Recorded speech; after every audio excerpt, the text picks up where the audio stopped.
Live, live, and it's just me.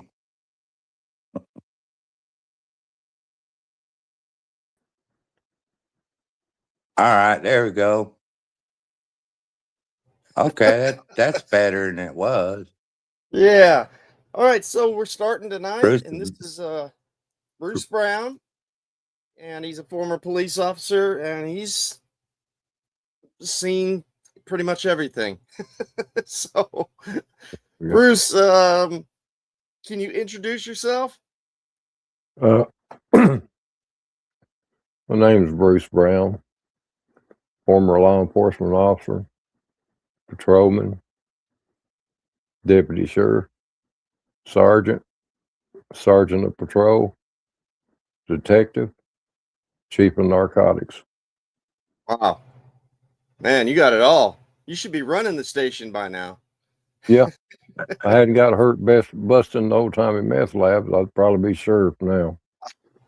yeah, Even the meth labs affect everybody else's life too, not just the people that are doing it, which is Right. sad. So, yeah. yeah. So we saw Oh, that you stuff's the other day. terrible. It ruins Oh yeah. lives. Oh, yeah. Stuff's horrible.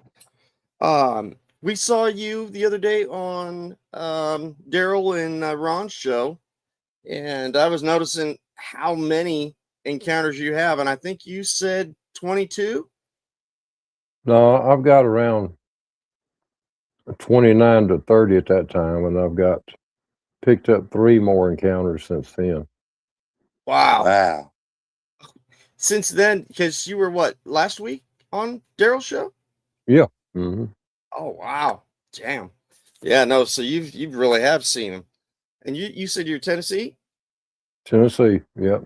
See. I work Okay. mainly off the Warriors Path, which is if you look it up, the middle Warriors Path in Tennessee goes through Alabama, up through Sparta, through Cookville, Tennessee, and Livingston. Yeah. Jeez. Runs through around the Standing Stone State Park of Hillham, Tennessee, then goes into Pickett County and then into Kentucky. Jeez. And that's a 2,000 or 3,000 year old path.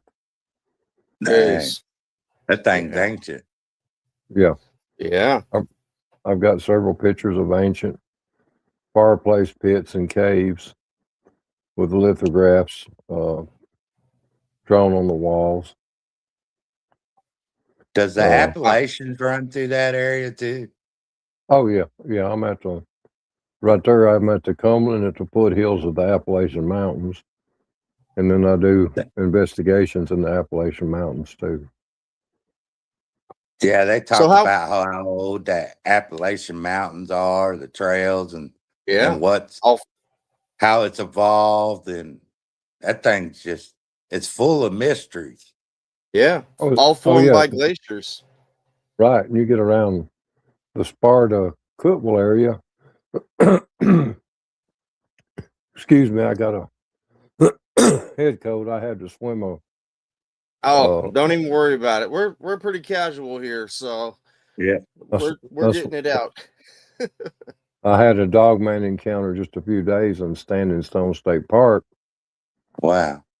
And we had some people above us, and the dog man I was dealing with was friendly, and he motioned with his hand for me to follow him, and we had jumped into a little lake there. It's about a 10-acre lake, ice cold water, and we swam across to the other side, and there's a boat dock there with a roof over it. It's got paddle boats and stuff in it. So I hung around to the side of the bank after crossing the lake, and he stayed in front of me. And then we got to the boathouse there where the paddle boats and stuff were, and he waited on me. We stayed about 10 yards apart, and then that water was so cold, it shocked to my system. So we crossed the road and went down below the Standing Stone Creek Dam or Lake Dam which is it's a rock dam that was made. Only one car can pass at a time on it. It's a short dam. So we followed down below it and followed the creek in behind the main road. And after we got so far down there, we come across some people. We could hear them talking. And he motioned me to follow him. And he took me out to the left. We climbed a mountainside and got within hearing shot of a road.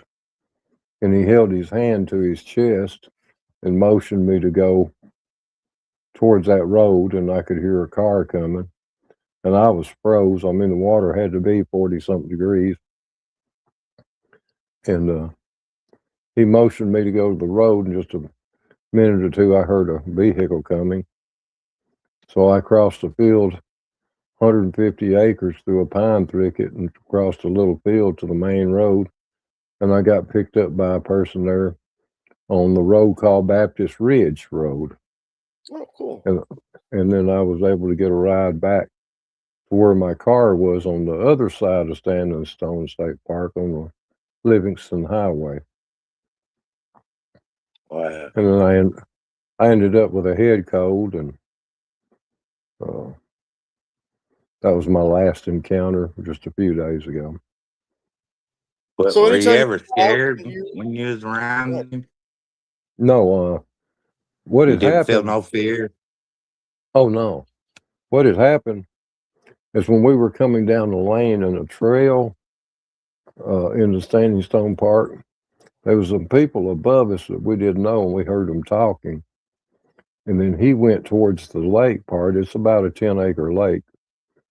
And he motioned for me, and his motion was not like waving, but pushing away motion for me to follow him.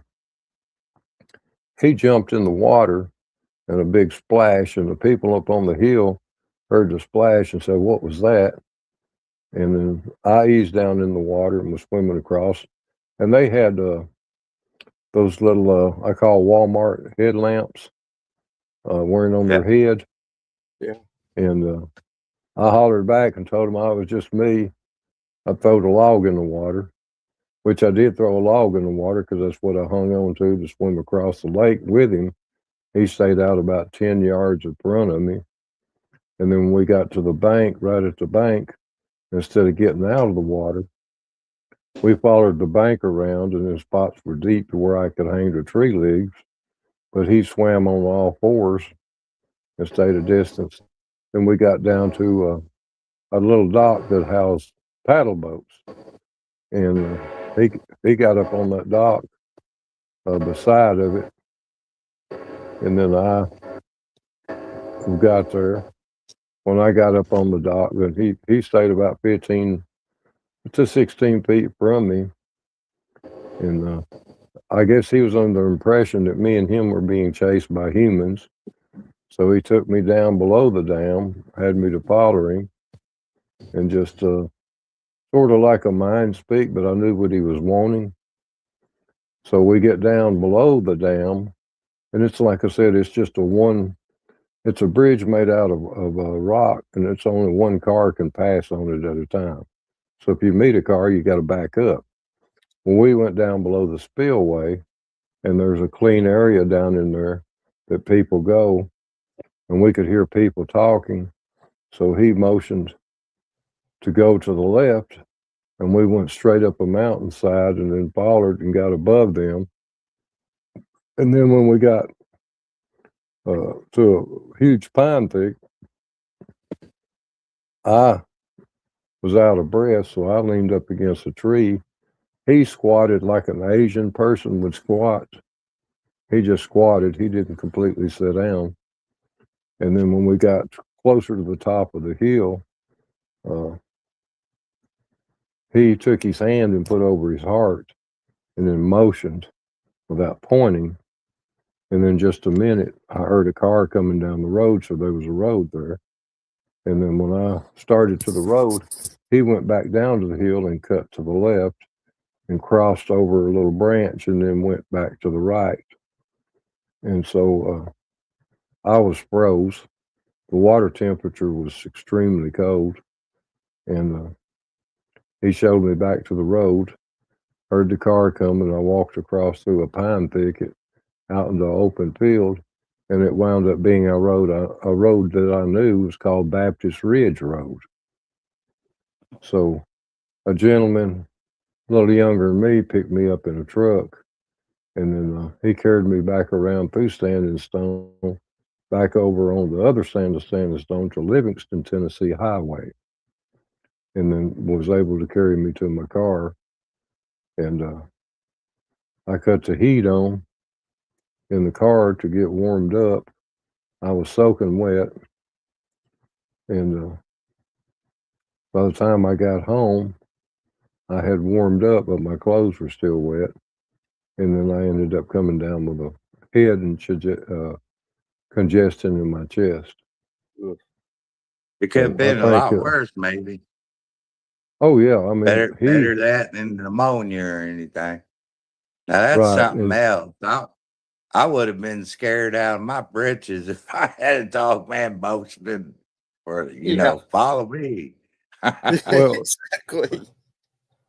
it's what I call sort of what a mind speak is. I couldn't Yeah. fully understand what he was saying, but when he wanted to follow me, when we got below the dam and there was people on down this lane, he barked like a house dog, like a yard dog. And then he motioned with his hand, instead of pulling his hand in to follow him, he motioned with pushing his hands out. Huh. And so we'd Something started up this mountainside. He would stop and wait on me, but he wouldn't let me get over 8 or 10 feet close to him. But he was Huh. not aggressive. Matter of fact, he was friendly.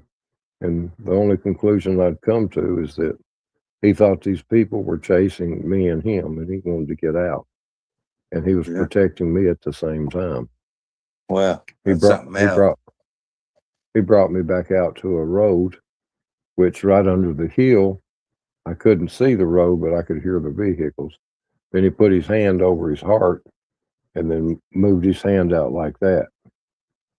He'd done that 2 or 3 times. And that, Like you're welcome type thing, or no, he was point? protecting me. He was protecting me, telling me to go to the road. And then, me not understanding exactly what he meant, when I heard a vehicle coming down that road, 150 yards from the road, I realized what he meant. So I made a beeline through the pine thickets and crossed into a small field that had briars in it, and come right out on what we call Baptist Ridge Road. And then I was picked up by a guy a little bit younger than me, and he asked me questions what I was doing wet and stuff, and I just told him I'd slipped down in the creek below the dam there and got wet and was coming back out. And Yep. I was probably a couple of miles from my vehicle.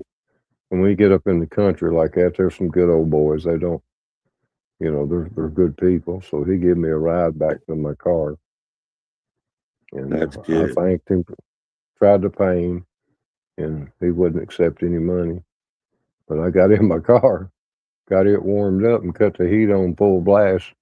I rode all the way back to Man. Cookville, which was about 21 miles, and then come in the house and took a good hot shower, popped me an ibuprofen and a Tylenol, and because my joints were hurting too from that cold water. Yeah, I bet. And after that, then the next morning, I come down with a head cold and then got a chest cold. But no, he was protecting me. He thought that these people in the park were after me and him both. That's Oh, something And else. I have ringing in the ears called tinnitus, oh, but Yeah. I've been to all the doctors and stuff, and that creates a frequency, and they tend to hunt me. And then You think that's I what try. attracts them? Yes, I've had several attracted to me through tinnitus. You're That putting out makes sense. you're Ron putting out talks a about certain frequencies, how they communicate with frequencies, Ron Moorhead. So that could be yes, the very reason why you have so many encounters. yes, yes. After talking with Ron and talking about quantum physics, energy, uh, light, matter, if you can change energy, you can change matter. And so me and him had a long discussion on my tendonitis, and he agrees with me that I don't have to go looking for them; they come looking for me, Yeah. and my which gosh. is in the good. You said What- you said you Which had is 2 other encounters too since the last podcast. yeah. Was those dog men also, or Yeah. Well, I had one that was extraterrestrial, uh, walking Jeez. walking out of portholes and stuff, which some people confuse that with paranormal. Laser Yeah. Eyes, Yeah. Laser Eyes, a dog man that I've dealt with, after Yeah. playing with her puppy, she had a laser eyes that were when it shined on you, it was about to half the size of a coffee cup, the bottom of the coffee cup. So those laser dots would be on you, those red. And so I named her Laser Eyes. But yeah, I remember you talking about that one. That's pretty. Yeah. yeah. And That she one was a followed me. scary one, wasn't it? Yeah, because I didn't know what her intentions were. I had went up and found a trail that it was exceptionally wide. It was in the fall, the leaves had fell, and this trail was clean. It didn't have twigs or anything in it. It was just footprints. And I had come around the hill and was coming up the hill, and I seen this fir ball in a grapevine, and a grapevine can be as big around as your wrist, grows up into the top of the trees in different directions. And as a kid, we'd take a hatchet and cut that vine, and we could swing out over the hollers. It would hold your weight. When I come That up is cool. on that, at the time I didn't know what it was. It was a fur ball coming down the grapevine, and it was about 8 foot above my head, and it's slowly coming down. I had gloves in my pocket, but I didn't put them on. I just held the glove out in front of my hand to touch it to see if it was aggressive. Now, still not knowing what I'm dealing with, it had a bloody tail. The tail was cut off short and was bloody. So after messing with him for a minute, I realized he wasn't aggressive. So I picked him up off when he come down to where I could gently pick him up. I picked him up and sat down on the ground and set him in his lap, in my lap. And he was just fur. He had no hair, just a fur ball. So looking at him, it was just completely unusual. I hadn't seen that, and I knew that there weren't any tame dogs in the particular area I was in. And this thing didn't look like a dog. So sitting there playing with him, I had to raise his gum up to look at his teeth just out of curiosity. He had 3-foot fangs, and his bottom teeth, when I closed his mouth and opened his gums up, those teeth in his bottom were about 2.5 to 3 inches long, fit perfectly up in a pocket.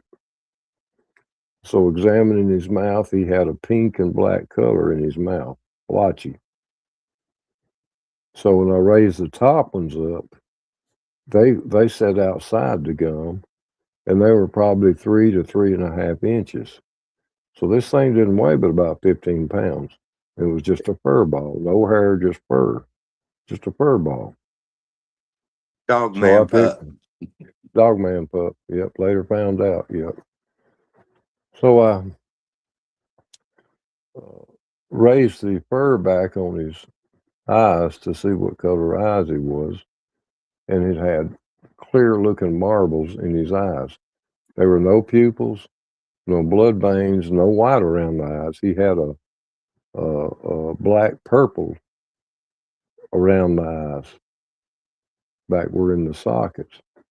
And then when I was looking, of course, I had him in my face, and I was looking directly into his eyes, and there was nothing there but glass eyes, just like looking Huh. into two marbles.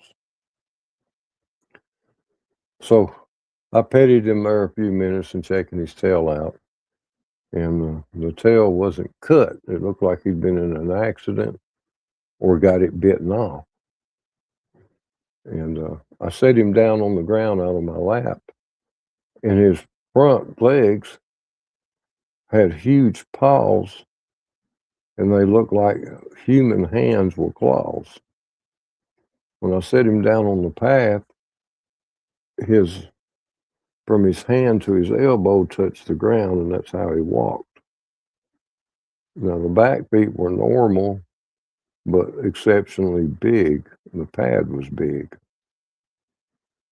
So after messing with him a minute, I decided, well, I'll put him back in the tree for safety reasons. And I set him back up on this vine, and these huge claws retracted, and he started slowly going up the vine. I got to thinking, well, there's a mother around here somewhere. And it's not tame. I just don't know what it is. So I go down a couple of hollers. I cross 2 points, go into a third holler, and go up on a rock and sit down on this rock. And I've seen something moving to the left of me. While I'm resting on this rock, I'm give out. And it's a dog man on 4 legs with floppy ears. And I'm just, wow. I'm just wow. And it doesn't see me, but when it gets straight in line with me, keep in mind I'm 30 to 35 yards up on this mountainside. He's in the creek. Well, just out of the blue, he stands up and looks directly at me. And I'm sitting on this rock, and he lets out this terrible scream, and it just jolts me like I was tasered and locks me up. Well, just a few seconds, I get back to my senses, and I ease around and get behind a giant tree. And I'm poking my head around a tree watching. By this time, he's come up on 2 legs, and he's climbing up the mountain. So I was like, well, I've got to do something here. And where he'd zapped me had messed my breathing up to where my heart was pounding. And so I, at that time, let it go as where I'd climbed that mountain, was out of breath and was resting. And I'd slipped behind this tree, was watching him. Here he was coming straight up the mountain to me.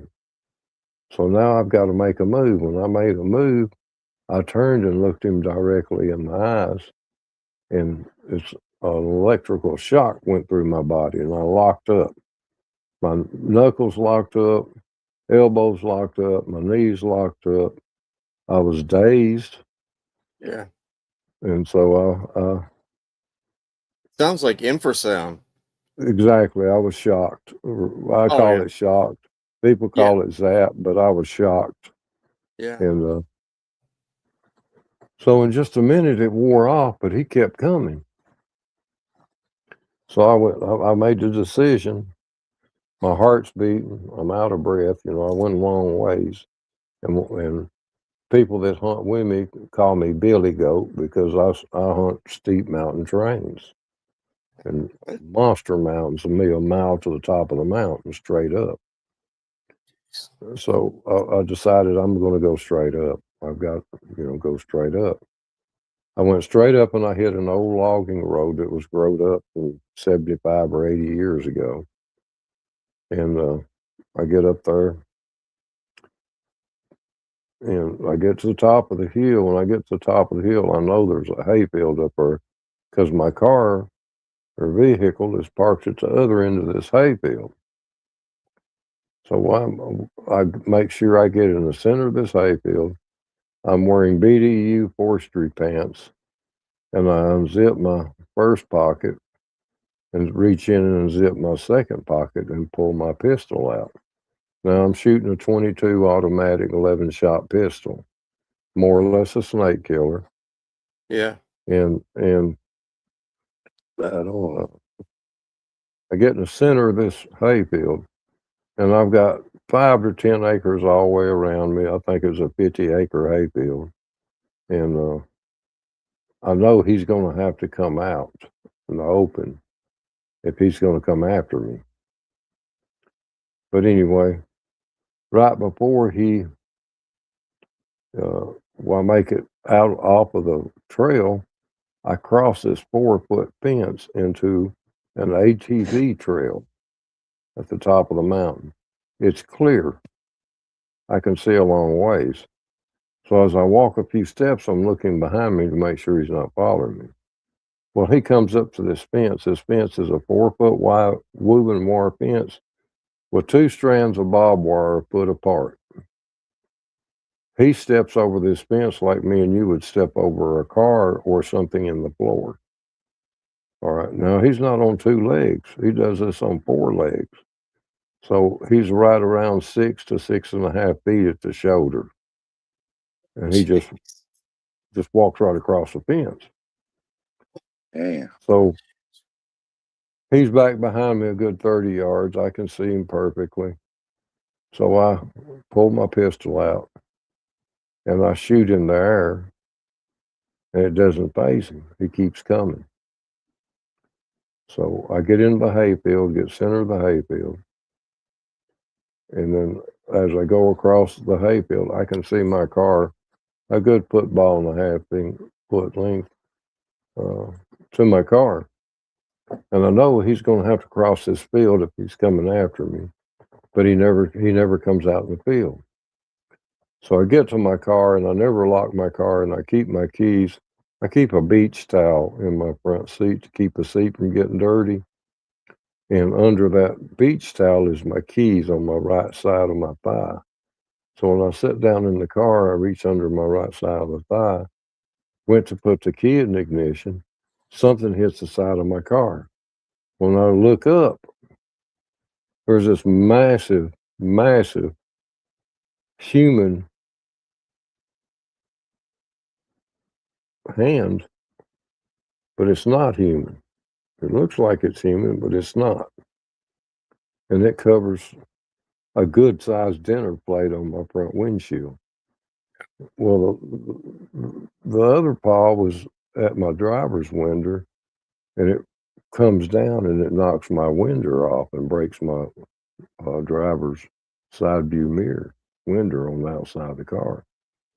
Well, by this time I'm started. I've got in the car and I've laid my pistol in the passenger seat. I know I'm gonna have to back out and turn around to come out the gate. And while I was putting it in reverse, I heard a crack, and when I looked up, my windshield started cracking. It went to a 2.5 foot crack. I knew he was going to push it in because the front of my car on my driver's side was pushing down. So I knew he was going to push this windshield in on me. And so I get turned around. He's still on the car. This time he gets up on top of my car. When I come out of the gate, I made a right-hand turn out of the hayfield, and it's about 18 to 21 miles to my house. And I drove, when I come out of there, I made a sharp turn, kicked it, hit the brakes, he come off. So I drove straight home, no detours, no nothing, straight home. And this is a state road, and it's got 35 mile an hour, 40 mile an hour, 45 mile an hour, and 55 mile an hour. This is like 3 o'clock in the evening. This is the time school buses and stuff are getting out. A lot of traffic on the road. So I get home and I'm processing that. And, why he didn't try to get me in the woods and or across the hayfield. And I have a mountain cur ice dog. He's a smaller dog. He's half breed. He's my yard dog. He's a great squirrel hunting dog. While I'm sitting in my house, I had done took a shower and was sitting there eating a bite to eat. And my dog, the way my driveway comes in, it comes in front of my house and goes down the side, and it's got a long driveway. The dog starts barking at the back of my house in the yard. But all of us country folk know that our dogs have got certain barks for people and certain barks for animals. Well, he had the bark of a person that was out there. I'm thinking, well, somebody pulled in and I just didn't see their headlights. And so I get up and I go to the back door where he's barking at in the yard. And when I open the back door and push the screen door open, he runs between my legs into the house. Well, this is not something he does. He's never done it. He's a scrappy little dog. And so I had my porch light on. By then it was getting dark. I had my porch light, cut my porch light on.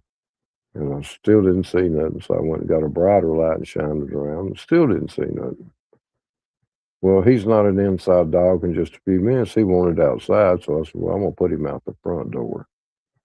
And that's where I was sitting in my recliner in the living room after this instance at the back door. And he wanted out. So opened the door and I walked him out there on the porch, petting him. Everything seemed fine. I went back in, sat in my recliner.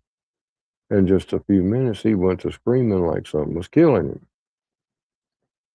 So I have a shotgun in the living room, and next to my recliner, I have a cabinet there, a shelf, and I reached over and got my shotgun shells, and I had a 20 gauge stuck behind the couch, leaning up in the corner, single shot. And I loaded the gun, walked out there to see what was attacking my dog. And when I walked out there, this was this dog man that I had seen in the woods. And now this dog man, when I had first come into the woods and first spotted him, he was up on a rock bluff and he had red eyes. And then when he jumped off of that, I went behind a poplar tree, a big poplar tree, and was looking out. When he made a wide circle, his eyes went from red to amber gold. So he followed me out to my car. I made it home. I drove straight home. The dog was acting very unusual at times, and he would calm down. He was all right.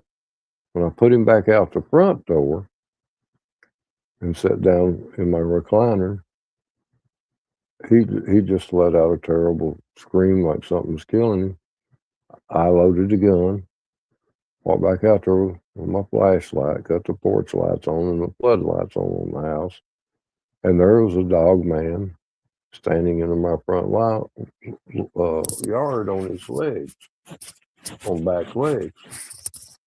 So I just shot the gun up in the air and it took off. Well, I thought that was the end of that. Well, I started back in the house and the dog run in the house in front of me. Again, totally out of character. Well, I sat back down in my recliner and my dog started going in each one of my rooms. And then when he got to my bedroom at the north facing window, he started making a growling noise and a whimpering noise and backing up and sitting down. And then he'd stand up, make some more whimpering noise, backing up, sitting down. And I said, well, this thing the same one I've seen in the woods. He's followed me home. So I know it wasn't the smartest thing to do. So I went back and I got my shotgun again, loaded it back, went back in the bedroom, and this time my dog is in front of a southeast eastern window doing the same thing. And I was like, well, I'm going to have to go out the back door and go around the corner of the house and see what's going on. Well, when I come around the corner of the house, this dog man was about 12 feet from me. Now I'm shooting a number 4 and 5 squirrel shot in this single shot shotgun.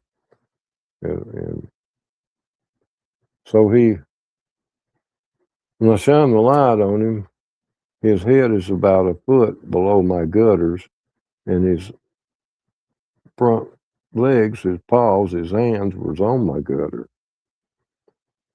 So I shot him in the side. He went down on all fours. He didn't make a whimper or nothing, and he took off. Well, now keep in mind the dog is still in the house, and after what seemed like 30 minutes or so, everything was fine. The dog wanted back out. So this time I put him out the back door. Didn't hear anything else the rest of the night. Well, that morning about 6:30 or 7, I didn't get any sleep that night. I had made me a pot of coffee and walked out on the front porch, and we had a glider rocker.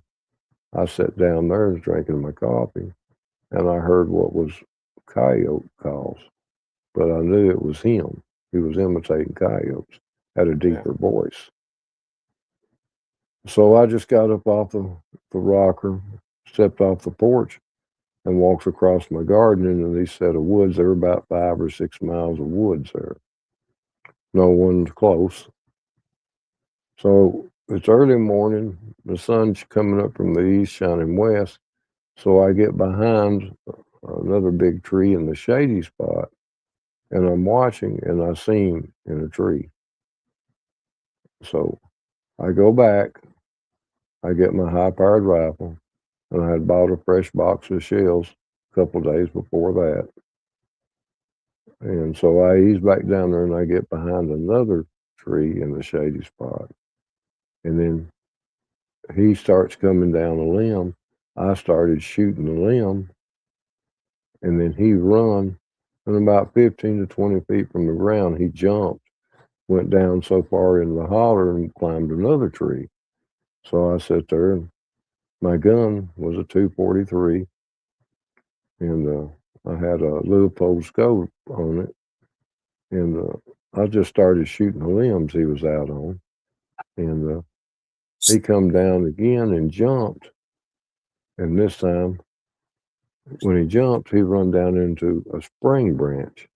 Well, that spring branch had a good 50-foot open where I could see down that holler. And so I just started shooting the mud and rocks around him, and we pushed him. I kept pushing him, and we went over probably 3 or 4 ridges, and I knowed I was down to my last 3 shells. So the last ridge one went across. He was moving fast enough that he went down into another holler and was on another ridge. And of course, this was late fall. Most of the leaves had fell, so I could see him good through my scope. And then he went over a ridge, so I went up to that ridge and couldn't find him again, and never had any problems with him anymore after that.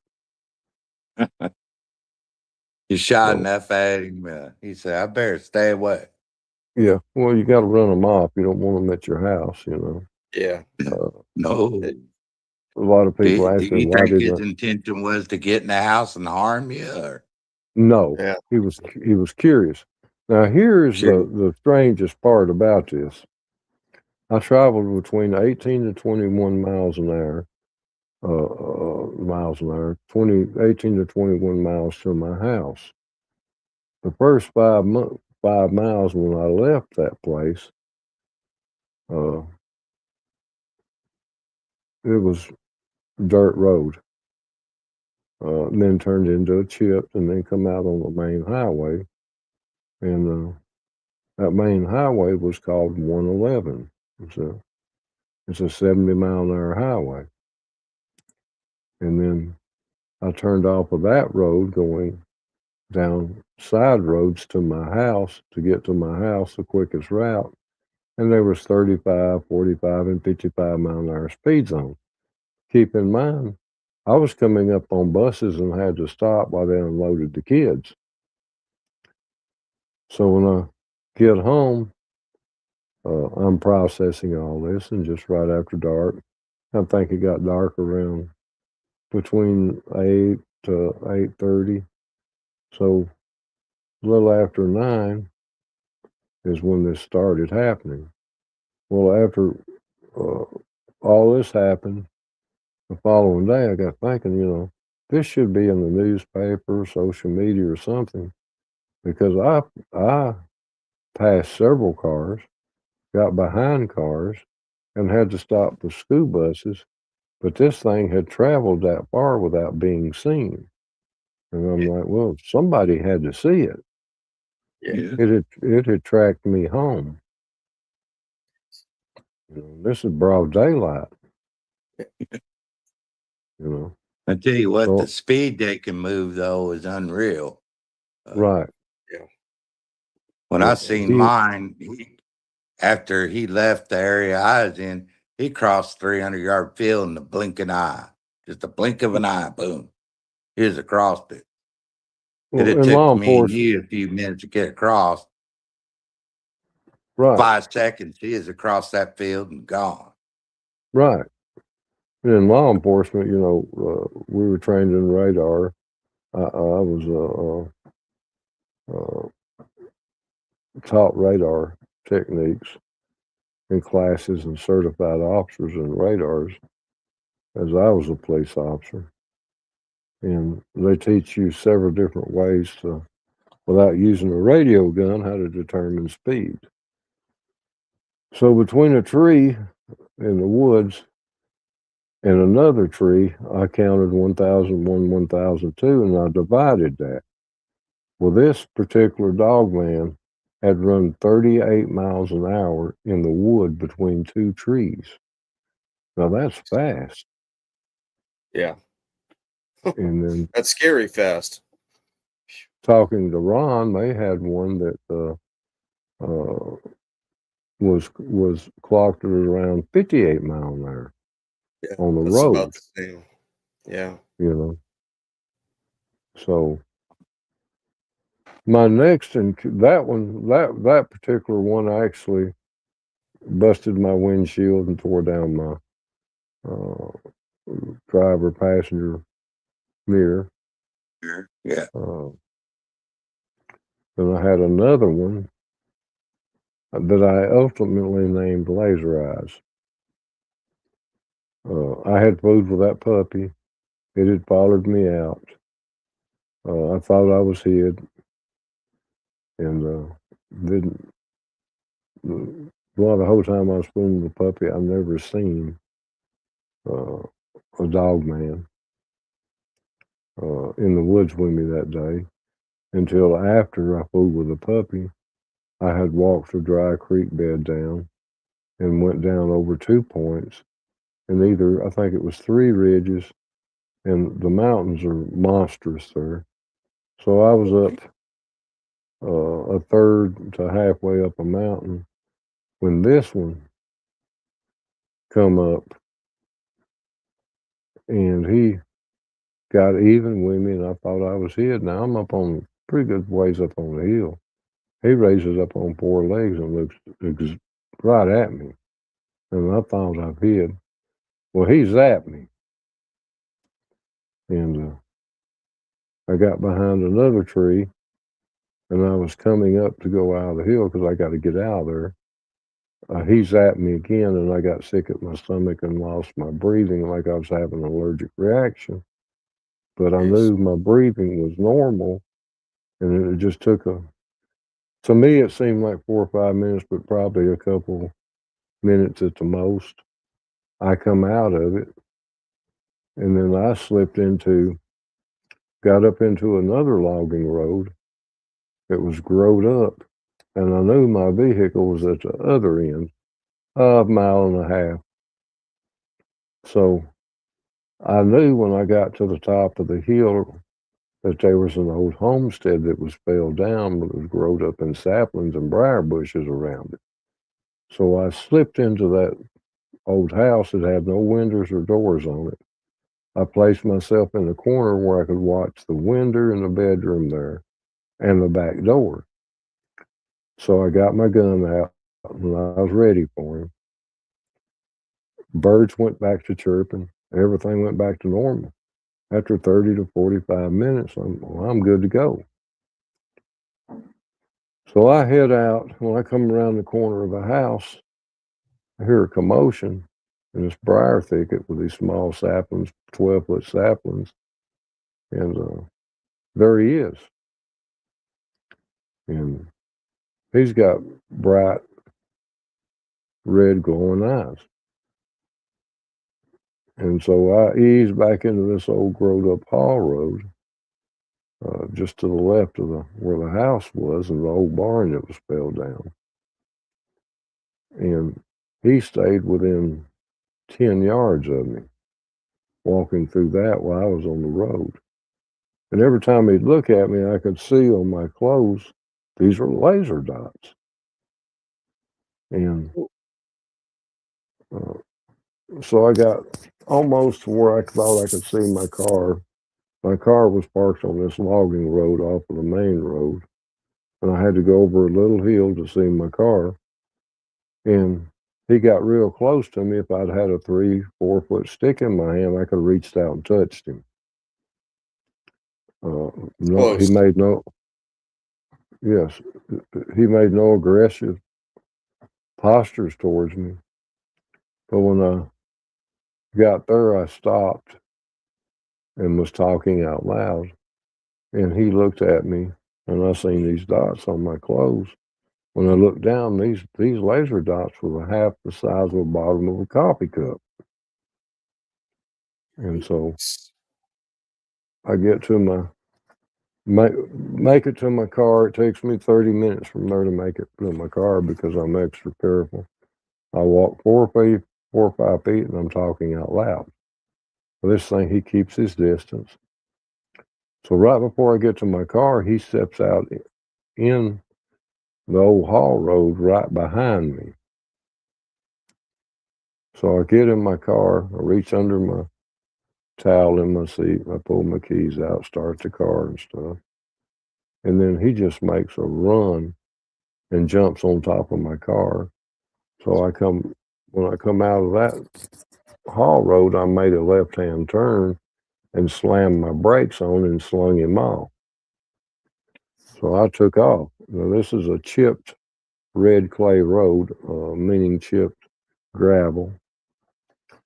So from the first dog man that followed me home, I took and hit the Warriors Path in Tennessee and drove into Kentucky and made my way around to Tompkinsville, Kentucky, a town, and went into a store there and got me a cold drink, and I sat down and I smoked a cigarette outside the store there, hung around for about 30 or 45 minutes, and then I took off. And I went to, that was Tompkinsville. Then I went to Gamel, Kentucky, at the Tennessee state line, and I hung around there at another store, drank a cup of coffee, and sat there and talked to some elderly guys. And we were just talking about agriculture mostly. And then from there, I left there, come back into the state of Tennessee to Red Boiling Springs, Tennessee. And then I've got a farm there, so I went to my farm there. And then in the trunk of my car, I had a 243 high-powered rifle. I had got it out and loaded it because I didn't know what the intentions with this dog man was. So then I drove when I left there, I drove another 45 minutes towards my house was taking several different. I want to say I took 7 different roads to get back home to keep this thing from following me. So that Bruce, let was, me ask you a quick question here. I've got David Stratford, he's been on our show too. He's got a question for you. It says, Bruce, do you feel with all the recent sightings that you think they are trying more and more to communicate with you? yes, yes, yes. If you get into the Ohio sightings to where we had 10, I talked to law enforcement there and special agents with the government, which is called SAD Division. It's a Special Assignment Division through Central Intelligence Agency, which is the CIA. When the asteroid entered the atmosphere and then broke up into meteorites, a few days before that happened, these 8 Sasquatch, they were more claimed to see, but they could prove 8 Sasquatch with 10 witnesses on a migration move to the southeast. The asteroid later come in and hit the exact area they were moving from. So these things were quite smart, and Knew it was being coming. being a hunter and fisherman, before these low fronts, bad weather moves in, or thunderstorms and stuff move in, these things feed heavier days Yep. before, then they disappear. So these Sasquatch, you just don't hear that many of different sizes and not of the same clan moving like that. There's something fixing to happen. And that's a proven fact. I mean, all of us have spent our lifetime hunting and fishing. No, even fish have patterns like that. You know, In fact, front- Mike Smith and Daryl had both said in the LBL that all of a sudden they would see hundreds of snakes go across a street that they were driving down. And I think you said the same thing about deer. They all just took off running straight across traffic. So there's got to be some sort of a communication or understanding, you think? yeah, they can read the weather pattern. They know something. The old people could read the weather pattern. They didn't have news to predict weather. They could tell you days in advance when we were going to have bad weather. My grandmother, my great grandmother, taught me when the leaves on the trees turn upside down, they're begging for rain. Yeah, So nature I've heard has its that way of warning many and letting times. us know. If we pay attention and get in tune with nature, and When what they I do was it, it normally rains too. So right, and then during tornadoes and stuff, you'll have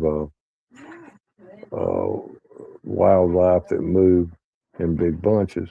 To have 8-foot wildlife or 8-foot Bigfoot seen by 10 different witnesses and documented by the sheriff's department, which wouldn't release it to the public, all moving in a certain direction, and none of these Bigfoot were the same. So that's not the clan. They were spotted different places, and these witnesses give different descriptions, but a Bigfoot is like us. No two looks the same in the face. could have So, been a family or a small clan of them moving Yeah. through. yes, they will. These weather patterns, nut crops. Yeah. When you get into, I call them nomads. They move.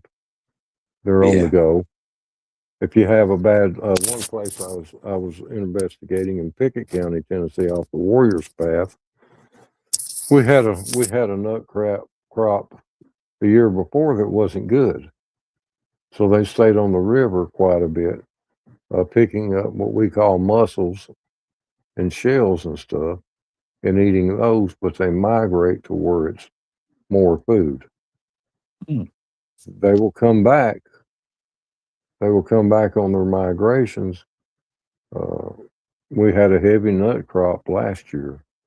So then I had a clan that was a friendly clan that moved back into the area, and I was able to interact with them, and they are very smart. The what I call the lowland clans or the lake clans are not as aggressive as the mountain clans. So with this river clan that I had been friends with for 4 or 5 years, knew my habits, and I knew there when I walk into the woods, I make a hoot owl call, they'll answer me back, I know they're there. And so we'll meet down in a creek bottom next to a spring.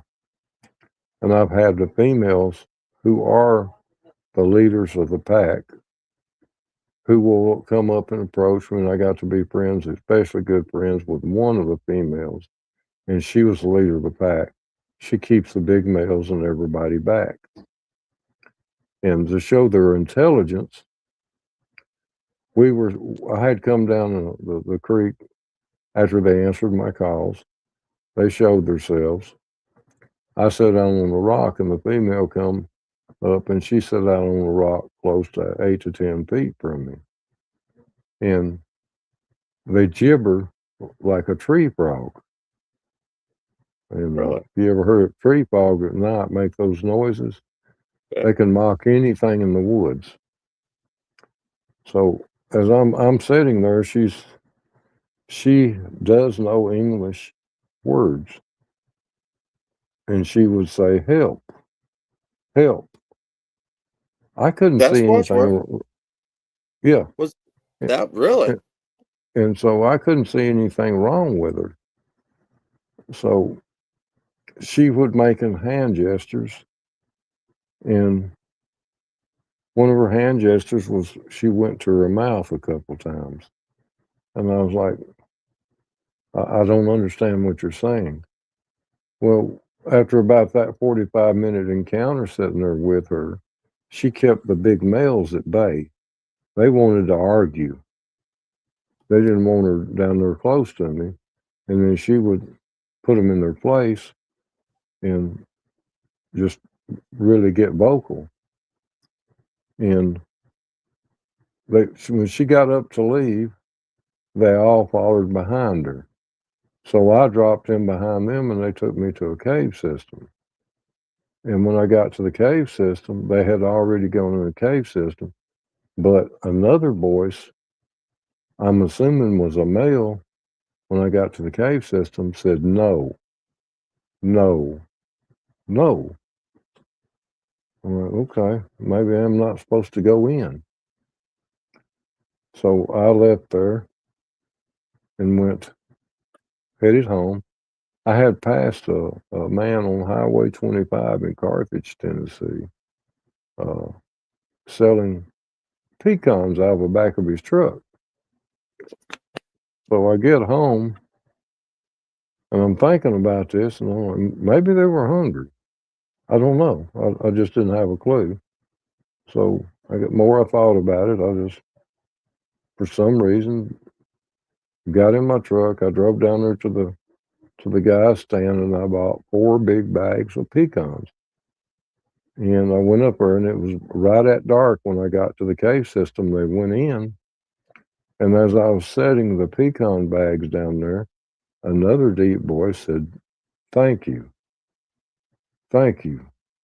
And they kept saying thank you till I walked out of sight, out of my ear range, like they were just thanking me. And so those were river clams that are not aggressive. The males from the mountain clans, that's a whole different story. The rogue Bigfoot, he is a male that gets pushed out of the clan. I don't know where he challenged the female and he got ostracized or what the deal is. They're more aggressive than a dog man is. Kidding. And That's what I hear. so the most dangerous thing you can do is run against a rogue Bigfoot. Your chances of survival are very slim. Yeah. I wouldn't Uh, mess I- with either one of them. No. Yeah. Jeez. Well, I'm we had reconsidering wanting to see one now. Yeah. Well, but, I've seen a dog man, but not a Bigfoot. I've seen tracks and found a little evidence, but never seen one yet. Don't know if I want to. well, a Yeah. Bigfoot, the Bigfoots, you've got different kinds of Bigfoots, just like you have humans. We Yeah. all Oh, we there's all are good and bad humans, and everything. So right? And there's different facial features. You will come across some that's massive, 8, 9, 9.5, 10 feet tall. That'll have a human face. They don't have the gorilla face and stuff that society wants us to think they have. Yeah. They have a human face, and by that human face, it makes you deer hunters. I've got a couple deer hunters, or more than a couple, say when they got ready to shoot it, they just couldn't shoot it because they didn't know if it was one of their looked buddies too or somebody, right, in a gorilla suit. You know, it was just too human. Of course, my I couldn't shoot. grandmother, yeah, my grandmother's a full-blooded Cherokee. They called them the hairy men. Yeah. They were tribes. They were tribes just like they were. And so when you get into all these laser eyes, could be paranormal. Again, it could be energy, matter. Different variances. Right. So I'm 70% that laser eyes is paranormal. And then you get into the extraterrestrial ones that are walk through a porthole in front of you. Most of them are wearing a leather suit with spikes on them, but they have no shoes or gloves on. And they're not sociable enough. They don't hang around. Then you get into my first encounter when I was 8 years old. That was 56 years ago. Me and my father watched Wild Kingdom all the time and watched gorillas, apes. And he was in the military, so we would take our vacations here in Tennessee on my grandparents' farm. And of course, Daddy had a farm here too. And we'd come in once a year. And I went to my grandmother's, and Daddy had bought me a kite. And I'd put this little kite together, had me a big roll of string. And I went out in the field there behind my grandmother's house, which is a hay field. And the hay was had been recently cut for the spring cut. And I couldn't get my kite in there. Tried and tried and tried. Well, these 3 gorillas walked off of the creek, out of the creek up in the hayfield watching me. But then they wasn't watching me, they was watching the kite. Oh. So after running with that kite several times and give out, I went in and told my grandmother, I said, listen, I can't get my kite in there. She said, you're going to have a tail on it. So she got an old sheet, cut me 3 long tails off of it, tied knots in it, tied it onto my kite and tied knots, and hooked the other 2 pieces to it, you know. And I said, Grandma, I said, there's them 3 apes out there watching me. I said, honey, we don't have apes in Tennessee. I said, well, gorillas. No, we don't have gorillas in Tennessee. Well, I went back out there, and this time, my third attempt, the kite went way out. It went to the end of my string row, so I was bringing it back in, and they had come back out and was watching it. They were more interested in the kite, and so was I. You know, the Wild Kingdom said, don't look a gorilla in the eye and don't approach them. They won't bother you. So I bring my kite in. I go back in and tell my grandma. They come back out there and watch me fly my kite. And they're gorillas. And she was like, no, they're not gorillas in Tennessee. And I was like, well, I didn't look them in the eye. Everything Wild Kingdom said. And a week or so later, she wanted me to go to my great-grandmother's, who was a full-blooded Cherokee Indian. And she said, I'd been outside talking to my grandfather. He had no cane-back chair. He's sitting there whittling. And I went out there and was talking to him. He called me boy. And was talking to him. My great-grandmother calls me in. And she said to me, she didn't believe in electricity. They cooked on a wood cook stove. Had candles and kerosene lanterns, I call them. And she said, sit down there at the table, and she fixed me some strawberry preserves and homemade cat head biscuits. And we sat at the table. She said, I've been told that you've been seeing gorillas. And I said, yeah. She said, them's not gorillas, them's hairy men. I said, hairy men? She said, yeah, you know, being 8 years old, I wasn't buying into the story. Then she told me about her father and her grandfather, Cherokee Indian, that they had went out on a hunt and killed some deer, some elk, and brought it back in and hung them up on lodge poles. And that they always left 2 of the clans there to guard the meat because that was their source of living. That, I mean, you had to have that. Well, that sometime during the night, the 2 clansmen got killed and the meat was taken. So they put together a little hunting party the next morning and went back in to the mountains of East Tennessee, the Appalachian Mountains, and got into a fight with the hairy men, which they were able to kill some of the hairy men, but the hairy men killed 2 more members of the tribe and they retrieved part of the meat back. And later on, I found out hairy men was Sasquatch. That was just what the Indians called them.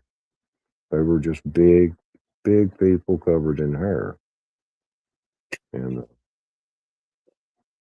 I need to introduce you to a friend of ours. He's been on a couple times actually. Ernie Devereaux, and I he's haven't the heard one. of Oh yeah, I'll have to introduce you to him because he has actually seen them use sign language. So and I think he did say something about speaking some sort of an English or translation type thing. So that's exactly what you're saying. That's yeah, crazy. they have they can speak English since they've heard us talk, but they know more Cherokee language in this part of the country, and so they're real into that. Now the mountain ones when I get into the Appalachian Mountains up there, they're a little bit harder to deal with. They're not sociable. The ones down here on the Cumberland Plateau and around the rivers are a lot more sociable. I had one who's a female of 8. She was the boss. She used what I call seashells, which is river mussels and snails, and decorating. So you got to think. I mean, these things are more human than we give them credit for. Yeah. Oh yeah. You know, Daryl they're doing- actually befriended a family there somewhere along the Cumberland River. He had a clan of Bigfoots that he communicated with, and he said they almost became like family. He was seen them every other day or every day when he could, and he said, "Yeah, they're They a lot become more your human family than you because give them credit." Daryl they Denton, become your I'm sure you family know because him, they. Bruce. Oh yeah, me and Daryl does conferences together and town hall Yeah. meetings. I like Daryl. Daryl's a good guy. Yeah. Ron Moorhead's Oh a yeah. good guy. Yeah. Martin We're gonna try to Grove, get him all on. them boys. Oh Yeah, yeah. Martin's a good one. We're friends with all of them. We're like a big community, a family, you know. Yeah. We all share the Yeah. same love of cryptids, and it's just an awesome group of people that you get to know. Oh yeah. Yeah. I'm very knowledgeable. I tell Oh, people yeah. all the time, if you go out there for your first time and you're hunting a Bigfoot, you're not going to find the Bigfoot, and it's too dangerous. You go into the woods and let them find you, and that's the way I do it. In the same way with Dogman, I have tendonitis of the ears. I'm putting out a frequency. They're drawn to me. And then, of course, the rogue Bigfoot, well, one encounter with a rogue Bigfoot is we had up in Buffalo Valley, Tennessee, we had a school bus and a school bus driver, because the school bus kids on there and the school bus driver keep seeing a bear across the road with a cub at about 6:20 to 6:30 every morning. And they were going back to the school and talking about it. And then so the principal got a hold of the superintendent of the schools. Well, his name was Walter Shanks. He knew me well. We lived in the same area. We bartered. We got tobacco in. I'd help him. He'd help me. I hunted his land. And we were just good old neighbors, you know. So he gives me a holler and says, "I need to talk to you, Bruce." So I go up and we sit down and talk, and he tells me, "I got a bus driver and kids that's seen this bear across this road, and it's just within 2 miles of your farm," which Mr. Shanks was probably another 2 miles on below the road from me. He asked me would I look into it. So I said, "Yeah, I'll look into it." So the landowner where they were seeing him was a guy named George. He was the Edgar Evans State Park Ranger at Center Hill. He had a farm there, actually 2 farms, and he had moved his cattle down to next to my farm because he had 2 of them come up dead. Couldn't explain why they were dead. So I went to him and told him, I said, "Listen, I'm going to do a hunt tonight up there, and he wants to go and see, a bear, because there wasn't any bear seen in that country in 100 years. And that's, he wanted to see a bear. And I had a Johnny Walker game caller with cotton squills, dying rabbit calls, the whole 9 yards. And so his brother-in-law worked for Ford Motor Company, and he lived right down from us. And he drove to Nashville every day, the Ford Motor Company, and he kept brand new Ford trucks. About every 2 years, he'd get a new Ford truck. So he tells him about us going up there. Well, he said, "If y'all want to go up there and do that, take my new 4-wheel drive truck, because, you can drive up through the barn yard and you can get in and out good." So his son decides he wants to go. Can y'all hear me fine? Yeah, we're still getting you. Okay. And so his son, he's about 19 years old, 18, 19 years old. He wants to go with us. So that tickled me and George because we ain't got to drive this brand new Ford truck and be responsible for it. Yeah. So we get our guns together. We get our guns together and we get us a quilt and we drive up there and we drive through the barnyard and we back in of the bump above the barn where we can see a field. We got two extremely high mountains on each side of this field. So we laid the quilt up on the cab of the truck, keep from scratching it. We laid our guns up there. We had a couple 22s, rifles, and a couple of high-powered rifles. And I got the Johnny Walker Game Squatter. So I've got a spotlight. So the young boy comes with us. We let him drive his daddy's truck because we ain't going to be responsible for getting it scratched or anything. Exactly. So we tell him, we hand the cord. Yeah. We hand the spotlight cord through the driver's side. Told him plug it in that cigarette lighter, and whatever he does, don't let us pull it out. You know.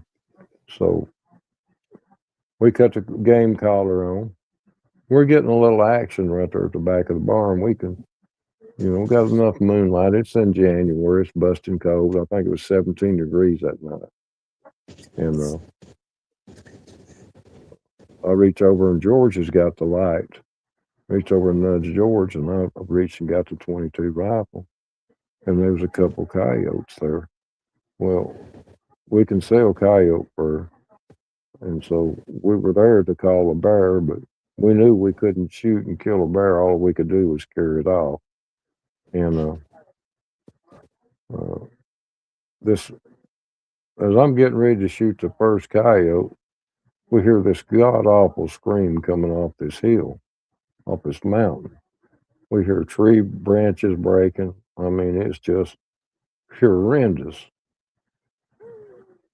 I nudged George and I said, hold up. I mean, I'm not going to shoot. Hold up. Keep that spotlight across that field. He's coming down off this mountain point. Well, whatever it is, we want to see what it is.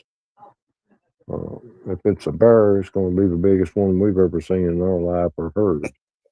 And none of us actually seen a bear in real life, except for up at North Carolina when they had them in the cages on the Indian reservation. And we'd seen them on TV. So this thing comes out in the field, and it's the biggest, hairiest man, and he is pissed off. He is screaming, jumping up and down. Well, I reach back and I get my 243. He's shooting a 30-06. I get my 243. We get the light back up, and we're fixing to take a shot, and this thing lets out a scream, and it just jars us. I mean, it's just like you've been hit instantly with a taser and jars it. And I'm like, oh, okay, we'll just hold up a minute here and see what's going to happen. Well, this thing takes off running toward us, and he is pissed. And he gets off a good 15 feet from the truck, or 15 yards. We know we can't get out of the back of the truck and get in the truck without this thing getting us. This is a monster.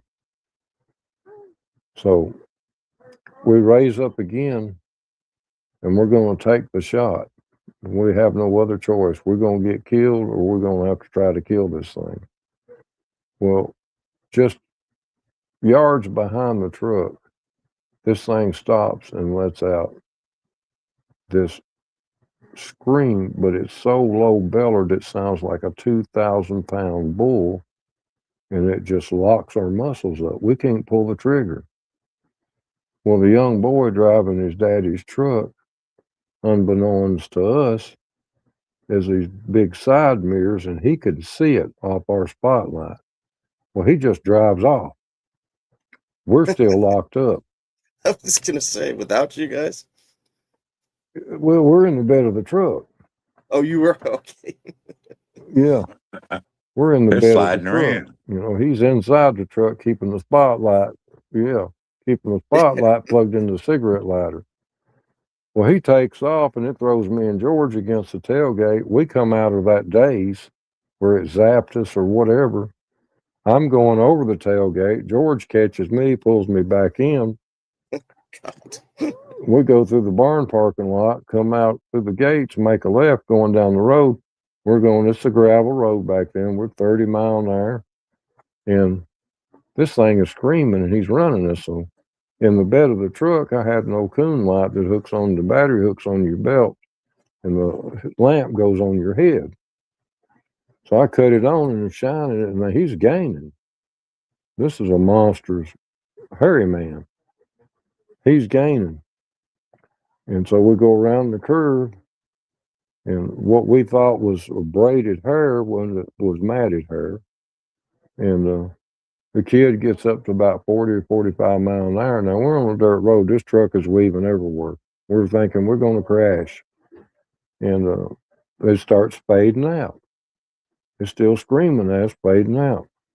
Well, we get to this boy's house, which is another quarter a mile to a half a mile from where we lost this Bigfoot at.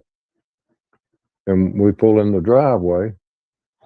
The boy jumps out of the truck with the truck still running and runs in the house. The daddy comes out and his brother-in-law and me are telling him what we just seen. Well, the mama comes out of the house screaming there's something wrong with her son. So here we take off into the house, and he's in shock. He can't talk. He's spluttering, stuttering so bad you just can't understand him. So we're talking to him, trying to get him to calm down. And she makes us all hot chocolate. And it's home style hot chocolate, not the store bought, the real good stuff. So we're sitting there drinking that, and he starts coming down a little bit, but he's still not fully sensible. He's still whacked out. And we said, "What made you take off like that? You put us in danger." And he was like, "When I seen it through them rear view mirrors, I'm getting out of there." He said, "So I took off." And he said, and I said, "What caused you to bail out of the truck in the driveway with a truck?" The truck was actually still in gear, running. We had to stop the truck. Jeez. So he was like, "It's coming to the house. It's going to kill every one of us. It's coming." And so we talked to him for a few more hours, got him calmed down. And then I looked at the landowner, which is George Shanks. He was a park ranger for Ed Grevin State Park. And I said, "Hey, we're going to have to go find her guns." And I think some of them fell off up there when we come through the barnyard. He said, "If you go, you're going by yourself. I ain't going back." So talked to him a few more hours. By then it's 7:30 in the daytime. It's been daylight for a little bit. And I say, "Let's go in there and look in the truck bed." We went to look truck bed. We found 2 of her guns. We're missing 2.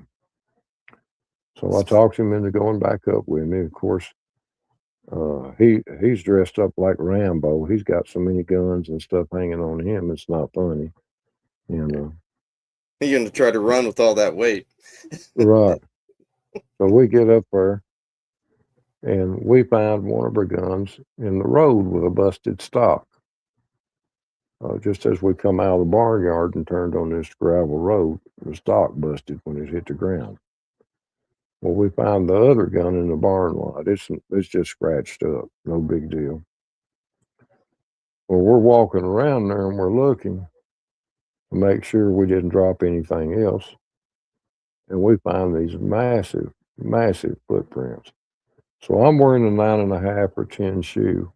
So sideways of the track, I lay my boot in the sideways of the track, and I'm still 1.5 inches being big enough of the track sideways.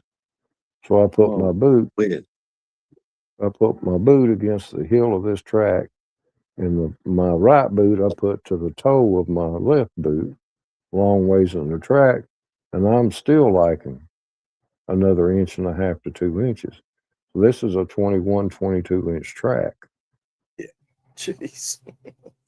So we Huge. get over that little spell, and then we have like I said, I have my encounters with Dog Man. And, I didn't hear you. Oh, I was Oh, talking gosh. to my son. Yeah. He came out in the barn. Sorry. Oh, No problem. that's okay. And then we had another Bigfoot experience to where I was 12 years old and I was down on the lake and fishing. And my parents was on the other side of the lake and it backs up into a cove. Well, I seen these three gorillas come back out in the mud there and watching us. So I was like, well, they went back in the woods and stuff. My parents seen them and told me don't go over there. Well, they went back in the woods and I said, can I go over there? So yeah, so I walked over. Oh, it's Larry. He's talking to his son still. Oh, okay. Sorry about that. Oh, that's no problem. So I His walked mom around. needed the key to the truck so she could go to the store. Oh, okay. Okay. I had So it I with walked. me. Oops. So I walked around the cove and back all the way around to where they was at. Well, we were catching bluegill and little bass, and this ape walks out, but he's smaller than the rest of them. So I'm catching these bluegill and dropping them on the bank. And I noticed whenever one I'd catch, he'd see me, he'd watch me drop it on the bank. So just out of curiosity, my grandmother always said, if you run across these things, because that hairy man thing was still in my head. I wasn't totally a believer, but it was still in my head. So I picked up one of the bluegill and I just, what a 12-year-old can throw underhanded, just a few feet out, maybe 20 feet. It walks down to me and Sorry. Go ahead. it walks down to me and bends down and picks this bluegill up and turns around and walks into the cattails back in the woods. And that was the last time I seen him. Yeah, they like fish. Yeah. They Yeah. they have pretty good diet there. They eat a lot of things. And like I think, like you said, a lot of the sightings occur because they migrate where their food sources go. Yes, they have And, to. they might get tired of eating deer, so they go north or something and get some salmon or, Right. certain fish that they want. And like you were talking about the nut crop earlier, that nut crop affects not only them, but all the other wildlife and that their food sources. So when there's a bad year for mast, they have to go somewhere else to find food. So, Yeah, and that's where you get people out in the country get their trash cans and stuff tore up, and they can't figure out why a coon couldn't have done that. yeah, It's too big of a trash can. Yeah. You know, if they when the move, nut. there's going to be more sightings. So, Yeah. Yeah. And we got all these developers that come into Tennessee buying these huge tracts of these farms up and developing them, and it's pushing them in more congregated areas to where you have more sightings. Yeah. And it's not I a know good in certain thing. parts of Indiana, they're starting to have sightings in the suburbs. Yeah, No rural yeah. area, but they got Yeah. suburb housing in there, and we're slowly depleting their habitat, and we're going to see more and more of them. Yeah, I live in Cookville, Tennessee here, and I got a camera outside my home here. And when the trash is set out in them big old trash cans that got wheels on Yeah. them, you get foxes, coyotes, We've had a bear walk down through here and get in a trash can. It's all on camera. Yeah. And it's no different from a Bigfoot. I mean, when the food's bad, they can't get it in the woods and stuff. They've realized it's easier to get in dumpsters and trash cans. You know, they're animals. I mean, it's just we would probably do the same thing. You know. Oh yeah. Well, their caloric intake has got to be the calories that they need to function. It's got to be through the roof. So I wouldn't be surprised if they're Yeah. going through 5 or 6 dumpsters just to Right. keep fed. Right. Yeah. Right. Yes. But then now, Now, you were have you when you were a police? Were you ever called out to somebody's place because they've had a sighting, or is oh that? yeah Oh, you constantly did. yeah. We got called out to a place to where uh, this elderly woman thought somebody was breaking in on her, and she had good reason to believe that. I mean, it messed with her doorknobs. She had a back Oh, yeah. porch that was screened in with a screen door before you went into the main door, and on the back porch, all the screen got tore down. And back then, the houses had high ceilings.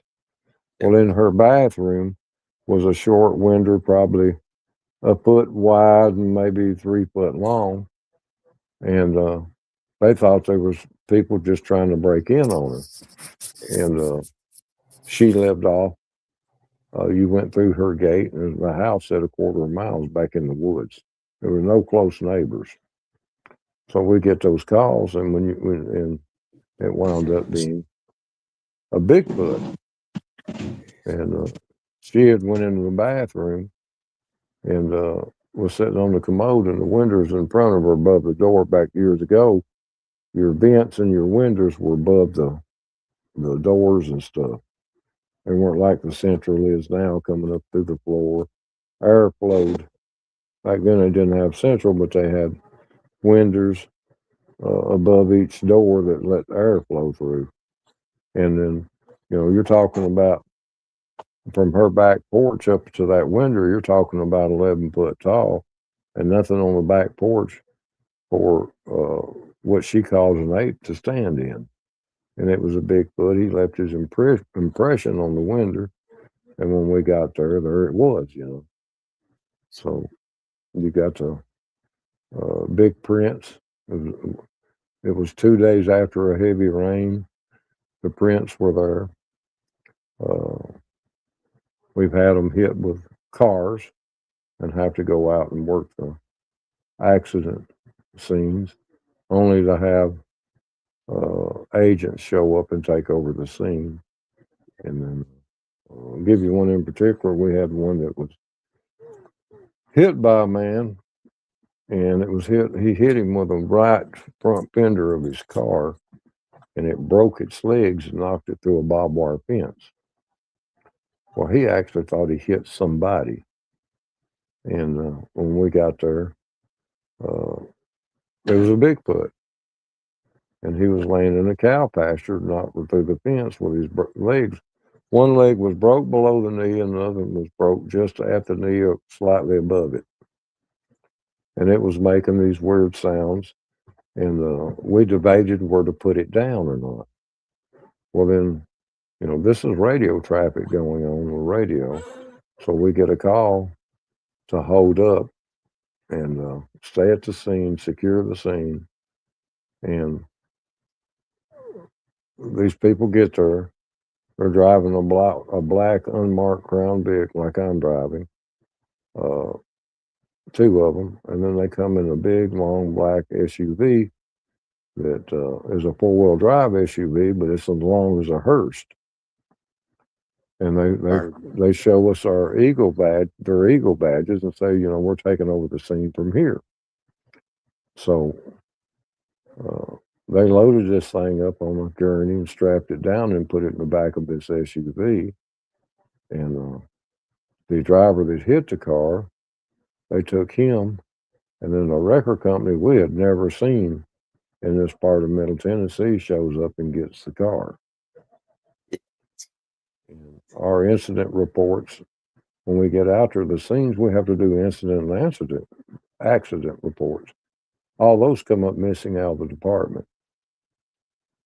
How do you write a report like that? I mean, obviously have to- they send you out there knowing that there might be a Sasquatch, and how you're going to put that into a field report. Well, when you get out there, you don't know it's a Sasquatch because the people think they hit somebody Yeah. and they call it in. And when you get there and find out that it is a Sasquatch, then there's protocols you have to go by. It's secrecy. And so we have numbers where we call in, and then a lot of the decision is made up to us on the scene until they get there. Well, when they get there, then they take over the scene, which is fine with us because we ain't got to get into all that, you know. All yours, take explain it. You know, Jeez. so, That's about Oh. like that ranger we were talking about. He wrote down in his report what he seen and thought. Yeah. And they said, no, this is what you seen. This is what happened in the Right. store. right. But that gets filed. We filed our incident and accident reports with the state, and then the state takes that, and then they take that, and that goes to a paper shredder, and then the evidence, they'll send a NCI team out there that's far more advanced than what they show on TV and stuff. It's not. They take their samples. They prefer the hair samples. I've got to work 2 cryptids along with the federal agents and under Homeland Security, and they prefer the hair samples. They do take blood samples. They do take flesh samples, but they prefer the hair sample. What would you do with it if you had to euthanize it? Would you take it to a place cremation, or just No, that would be once I euthanized it like that. Generally, the feds are already on their way. You know? okay? And you So they never take care of the know. body. Yes, you never know what you're going to get. The U.S. Coast Guard could pull up on you on it. Yeah. You never know what agency you're going to get. Yeah, So that's it's true. it's top secret. Yeah. So I That's got to work with a couple of the top secret agencies called SAD, which is Special Assignment Division of the Central Intelligence Agency, which is CIA. And I've got to do some things with them. And we uncovered some incredible stuff. And it's classified. I'm not allowed to talk about it, but I've seen podcasts not long ago where I think it was Joe Barger shot one Yeah, Joe. dog man. Yeah. Okay, Yeah. that was an extraterrestrial. All he would have had on was a leather jacket, and he was probably escaped. They are tracked generally in North National Forest or swampy areas that belong to the state and federal government. I believe that he was trying to get away, and he got shot. He was Joe Barger was driving on a Right. highway that ran through the Manistee National Forest. Right, So right, that right. explains it. Yeah, he was They probably know. just trying. So he wasn't probably trying to hurt Joe. He was trying Yeah. to get away from the ones that was chasing him, Yeah. meaning our government. But you know, you Yeah. can't blame Joe for shooting him for seeing something like that, trying to get in his No. truck. I But would. let's- I'd have thought it was going to harm me. You Right. know, But that'd be the see, only way I'd shoot one, self-defense. Joe went When up I had and my turned. encounter, I was deer hunting. I was 25 feet up in the tree. I had a 12 gauge shotgun with slugs and a rifle barrel and a scope and a sidearm, a 45 I always carried. Mhm. I probably could have killed the thing, but I was too scared to even think about it. Right. Well, in Joe's incident, when he shot it, and then went up and turned around and come back. A black Yeah. Jeep, which is the tracker trying to track them to retrieve them, did not see the damage on the other side of Joe's truck. Because you got to keep in mind, the damage was on the passenger side. When he went up and turned around 5 or 10 minutes later and come back down, the damage was on the opposite side of the truck where these agents couldn't see it. Yeah. So he approached them like, "Can I help y'all?" He didn't tell them what he he even seen. said that they said you killed our asset. Yeah, Yeah. after 3 or 4 years, he come out on a podcast talking about it. Then they Yeah. went after him, but he had hid the gun he actually shot the dog man with, and they only got the rifle. Had they Yeah. had got that pistol, it'd been a whole lot different story, outcome for him. Yeah. So you have to. I think more and more it's going to start coming out. I mean, you can't hide most of this stuff anymore. You know what I mean? It's people have caught on the TV shows and movies and everything. I Right. think people know pretty well, you know, that they're out there. I get crap for it all the time. They're like, "What are you doing?" I I'm hear like, "Oh, podcast and cryptozoology." And they're like, "What's that?" So, but I think I Right. think they at Yeah. one time they tried to use the national parks and state forests as a place to contain them, keep Yeah. them hid, and they It's can't control 'em. well, if you You might put as if you well put them put it in a school. It's like, well if you put it on private property as a liability, but if you put it in Yeah. the federal, state, and govern, all state takes federal government money, so federal government Yeah. have to run It's the park or the state park or the federal park, It's and easier they to put cover up if it happens yeah, there. right. You can send a few helicopters in and retrieve it pretty quick. Yeah. They drive around in these vehicles. They got trackers on them. They put them out to see how they do, and some do escape, and then it's easier to retrieve them. Their assets, what they mean by asset, is not something a dog man they have trained to make a super soldier. It's an extraterrestrial. It's from another world. I had just Yeah. heard that today Or about realm. I think it was Tom Franklin's podcast, and Jody Cook had actually said that one of the ones that he had seen was um, ET, basically, and it was just Extraterrestrial. Yeah. yeah, and they said it was just the head that was wolf looking, but I figured Mm-mm. interdimensional, but I didn't think about um, basically coming down in spaceships, but that would make sense because there's a lot of um, orbs and UFOs, UAPs after somebody's had an encounter. So Right. Right. that's pretty, I also yeah, believe there's a type of dog man that's always existed yeah, yeah. Yeah. Cynocephaly. here on Earth. Well, the dog man flesh and blood has always existed. The Egyptians and plumb on till now. Yeah. Yeah, Then Anubis, the Greeks talked about them. yeah, the Yeah. depictions even of Indian artifacts, lithographs, even with a Bigfoot. But I've been told.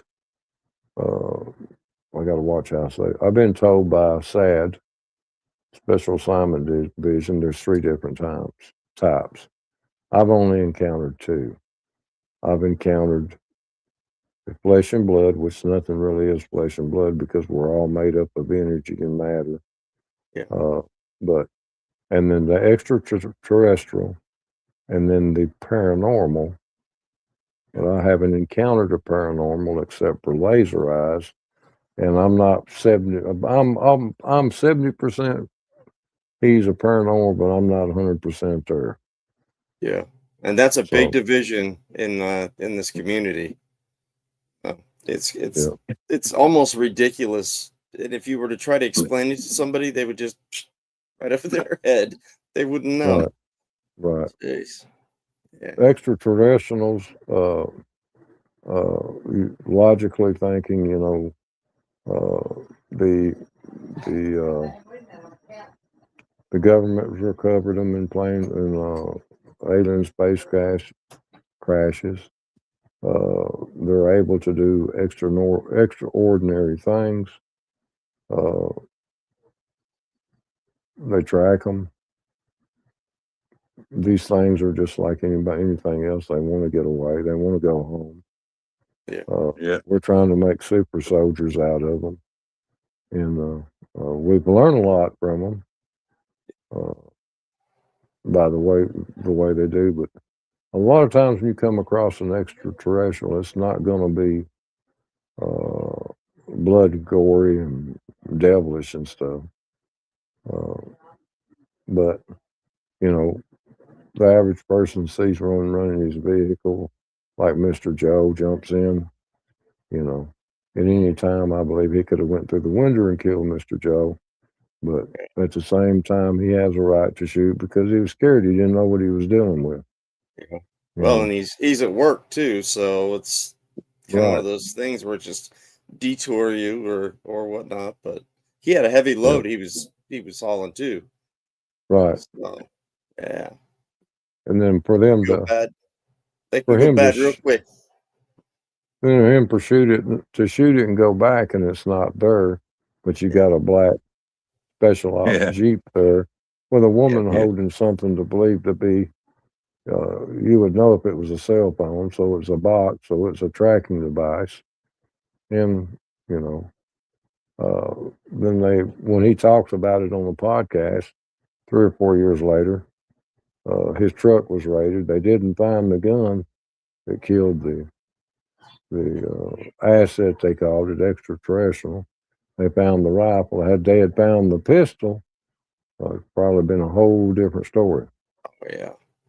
They'll nail you for that easy, especially if you're in a work truck too. That's a liability.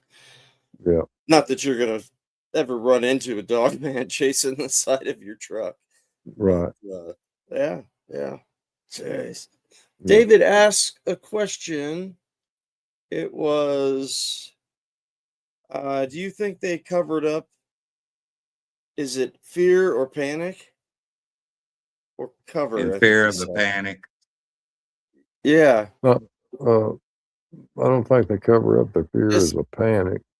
Yeah. I think it's a top secret operation. It's what the public can handle. It goes against a lot of religious beliefs. Yeah. So you would have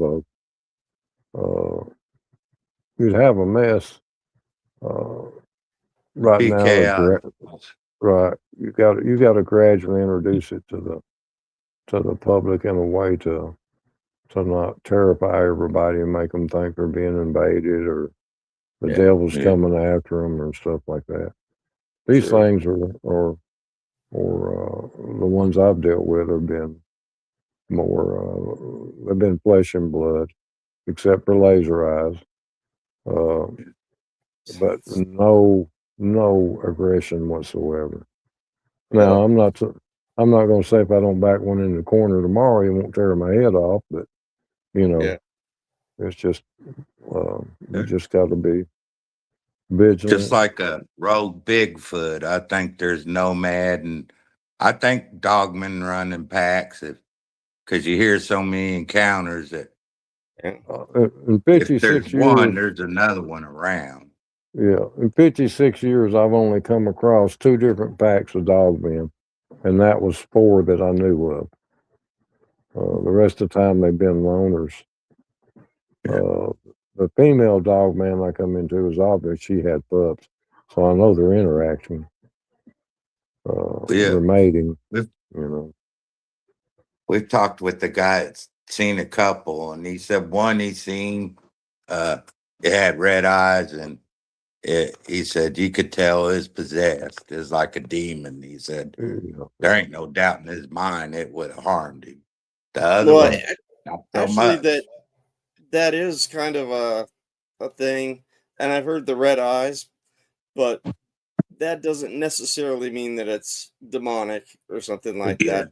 Yeah, the Exactly, red because eyes can just be the reflection of a certain light through them. So, but it's mostly it's never been proven that well, it. if they can harness their energy and stuff, they can change that Yeah, stuff. yeah. He yeah, We're said he dealing just with picked up a vibe that it was gonna, you know, right, I don't want to be around this one. It's gonna hurt. right. yeah, I, I, yeah. I, I'll be honest with you. I'd rather run into a dog man than a rogue Bigfoot any day. Yeah. Yeah, A rogue Bigfoot. If you don't have any way to escape, you're going to be Game dead on. and probably eaten. If you run into a Gugway, it's a guarantee. Gugway Oh looks yeah. just like a Bigfoot, but he's just got a double row of teeth and they're all messed up. Yeah. yeah. They're mean. Yeah, That's Nephilim. They've got the extra teeth. They've got the yeah, extra hand, the finger, the yeah. toes, everything. The 6 toes, 6 fingers. Yeah, Yeah. yeah. Yeah. That's crazy too. Wow. Have you ever come in contact with a Gugway or Oh yeah, yeah, into? Yeah. yes. Jeez. It's not something you want to ever happen to you. Yeah. The most scariest thing I've ever dealt with was a crawler. Some people call them Oh, rakes. Meant You to know, ask you about that. I heard that on the podcast with Ron and Daryl. I meant to ask you about the rate. the rake is generally about 5 foot tall. Some of them are a little over 4. Generally about 5 foot tall. They're very supernatural, I call it. Yeah. They have a glowing white to them. They're so quick that if you blink your eye, if one goes up a tree and you blink your eye, you've lost him. Only Yeah. thing you can do is use what I call a blue fluorescent light, and you can see where he slimed the tree and be able Oh, to find him. yeah. I've So heard yeah, the slime part. yeah, they get that echolocation, that ticking or how do I say it? Clicking and ticking. Clicking. it's Yeah.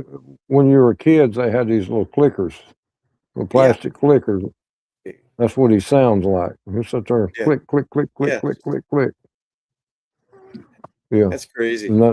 and that's how you spot them is by that clicking noise. If you sit down and be real still and be on full alert, it's best to have at least 2 to 3 people where you can all back up to each other's backs, Yeah. and that way he can't slip in on you without you knowing it. But he Yeah. is fast. I mean, I've seen him go up a tree. You blink your eye and they're gone. You know, and if you Do you got that think they're blue, cryptids? I think they're supernatural. Supernatural? Yeah, Yeah. yeah, I think they're supernatural. Yeah. Have you ever run into a mimic? No, I haven't run into a No. mimic. And what do you mean by mimic? Because I may have and didn't know it. Oh yeah. Well, I know they're in East Tennessee too. So that's what I was wondering. Yeah. There's they'll call from a wood line and make it sound like your spouse. However, it's not your spouse, he's out of town, and you hear help in your husband's voice, your wife's voice, and you go out there and then you get lost. So, They but I've lure heard you. Yeah. Well, there's a lot. I've had that happen with Bigfoot. Yeah, oh really? Yeah. Yes, me and the guy was hunting a 1,200 acre farm coon hunting. We had brought some dogs out and we were training some dogs. And this elderly man had 1,200 acres and he wasn't able to hunt or anything. But he liked coon meat. He liked barbecue coon. He'd barbecue them. So Gosh. So we agreed to, we'll hunt, we keep the hide, you can have the meat. And he was all for it. Well, we get way back in there now. Keep in mind the closest house is about 2.5, 3 miles from us, and it's his house. Jeez. Well, a buddy of mine we had the dogs up there, and he comes over to me and he said, Bruce, he said, you don't hear somebody talking on the hill there. And I sort of, pushed it off and said, listen, we're the only ones back there. Ain't nobody in the miles of us. He's Yeah. like, no, man. He said, there's somebody up there talking. And well, we heard a talk, and then he said, Bruce, did you hear that? And that up on the mountain come back and said, Bruce, did you hear that? Yeah. So yeah. Jeez. It's And then, just a little bit off from the natural sound. I noticed that. It's they sound like owls, but it's a yeah, different like octave or whatnot. right. Yeah, so yeah, it's crazy. But jeez. Yeah. I do a owl call when I'm in the woods to meet some of the friendly ones, and then Yeah. they'll answer me back, and I'll do a whoo, whoo, whoo, and then I'll get that. They know it's me. Yeah. And then, but when you get into a set of woods, owls run in pairs. It's very uncommon to have 10 or 12 owls in one holler calling. Really? I've never Yeah. heard of that. And we got into a situation where we had 12 owls calling, and they're territorial. They pair up, Yeah. and they're territorial. They don't just let that many owls in their neck of the woods. I hunt And, a lot, and you might hear two at one time in the same woods, but not that many. no, you won't hear 12 at That's one time. uncommon. Yeah. So you get into Bigfoot mimicking. A Bigfoot's the best mimicking. A dog man can mimic a coyote and a house yard dog. So you really have to pay attention in the woods. When you're deep in the woods and there's a chance, but not possible for a tame dog to be back in there. And all of a sudden you have a dog man encounter, and in a few minutes you get a barking dog call in the same direction. Yeah. And then when you go there, there's no dog there. There's no houses close. Yeah. So they will mimic about anything in the woods. Jeez. That's crazy. scary. Yeah. Yeah. Sorry, I'm trying to control the dog here. Attacking I the was cat. in back last September. I was in September 25, 15th September. I was on an extremely big mountainside working my way down into a holler. It takes about 2.5 hours to get back out of it. And I kept getting these hoot owl calls constantly. And so I eased down where I could take a set of binoculars and watch. And then what I found was 3 Bigfoots were talking to each other in hoot owl calls. I got to see them.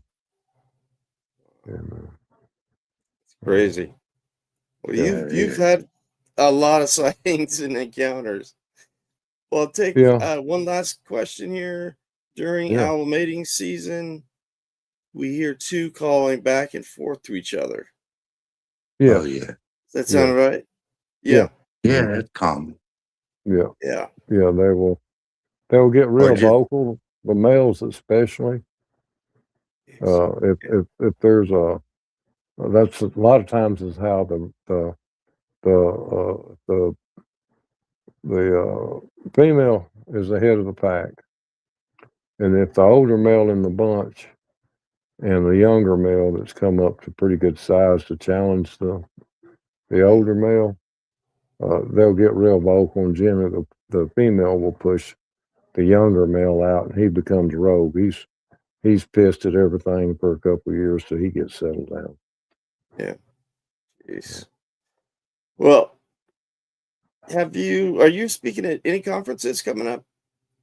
I spoke here the other day at Susie Masters Mayhew Masters General Store in Hillham, Tennessee.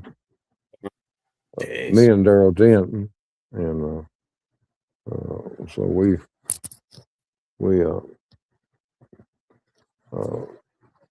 I'm probably fixing to think about writing a few books, maybe put a few T-shirts out. And, Go. Yeah, Yeah, you should, Bruce. definitely. I need to do that too. I I think just writing don't a have the book would be a time. good idea. Yeah, yeah, definitely. In fact, yeah, we got to look into that, Larry.